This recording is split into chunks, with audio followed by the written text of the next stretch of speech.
buddy. We have a good video today. So, we're going to sit down and talk a little bit about vintage card investing. Now, there's two caveats to this. The first one is if you already own the cards. Don't worry about this video. It doesn't pertain to you. The second caveat is if you are purchasing these cards to also collect them. If you enjoy the card themselves, don't worry about this video. It also doesn't pertain to you.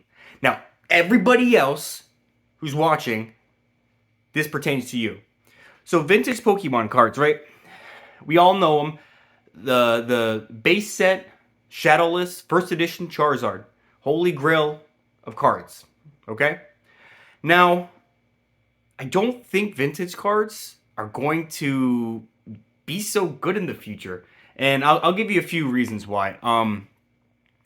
The first, and I think the most obvious in my opinion, is that the cards themselves aren't great. Like, the cards, if you just look at them face value card, take out nostalgia, take out rarity, the cards themselves are like kind of nothing. And I'm going to give you, I have an example, perfect example right here. So I'm going to show you right here.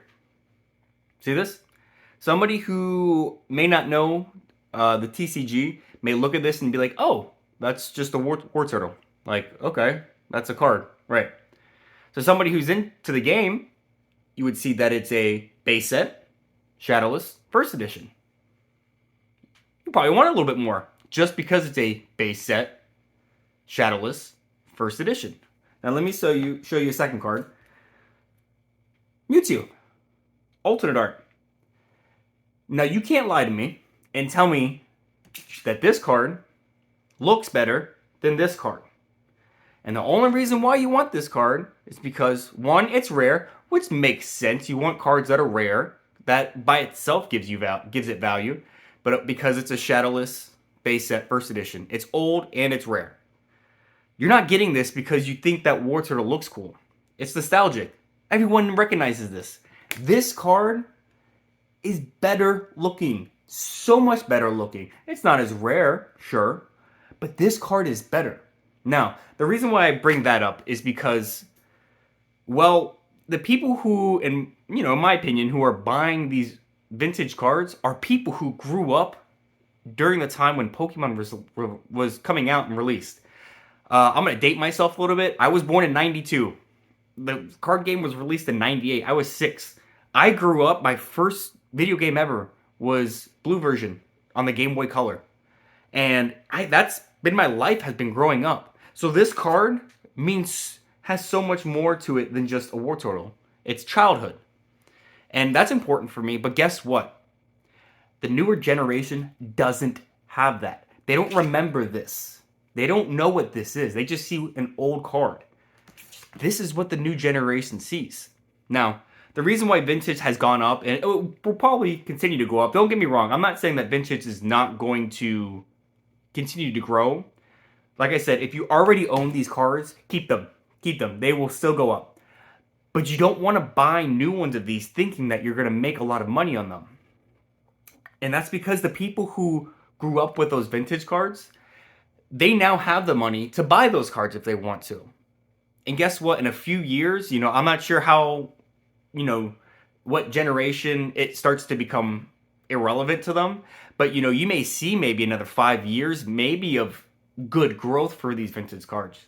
And you're already seeing it with these alternate art cards. People love these. Not just because they're rare, but because they look amazing. And in my opinion, these are the future of investing. If you want I don't really think single card investing is smart, but if you really want to go, this is better. This is desirable. And granted, this is the Mewtwo. Even the Sandaconda V alternate art. While Sandaconda itself may not be a popular Pokemon, the card looks good. All these alternate arts look good. And they are printed just not enough to make them rare enough to make them desirable. And, people aren't going to want these in the future. They will, and you may be able to sell one or two here and there, and again, they're going to become more rare. But kids now who are 10 years old, they're not going to want this. This isn't a desirable card besides the fact of how rare it is. This is. This looks good. Granted, I don't know what's Pokemon going to come out with in the next 10, 15 years, but this looks really good. You can't tell me that you think this looks worse than this. And this is worth probably twice as much right now. So again, I wouldn't if you're buying them because you're collecting them and you enjoy the actual card and you're that age where it's not about how much the money is, you want it for you, then by all means. But this is for investing. If you're looking to make money on cards and you're looking to make a purchase, I would not go the vintage route because there's not going to be buyers in the future. There might be, you might have some, 40, 50-year-olds who eventually might want to buy those cards. But you're kind of, this new generation, I can pretty much guarantee you, pretty much, not 100%, they're not going to be looking for that card. They're going to be looking for the Umbreon reaching for the moon. They want that card. They want the Aerodactyl V alternate art. They want that Dragonite. They want the Sleepy T-Tar. They don't want these vintage cards because they don't even look great. They are just rare. So imagine these alternate arts when they're rare, old, and they look good. I mean, that Sandaconda, you can't tell me that card's not going to get $20. Easy. It's what, it's $8 now? Like it's going to get $20 at... I think that these vintage cards it's just not the way to go. And if you want to collect them, just to collect them, and then at the end of the day, you can at least sell them for, maybe a few bucks more, go for it.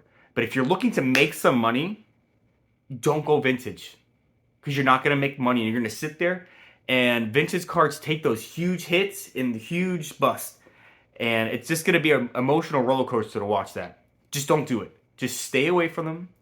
Stick with modern cards that look good. If you look at it and you go, wow, this card looks good. Even if you don't care about the Pokemon, wow, this card looks good. It might be a way to go. And that's it. Let me know what you think in the comments below. I know it's a hot take. Just think about it. Just think about it. Just think about it. Just think about it. Nobody wants this card.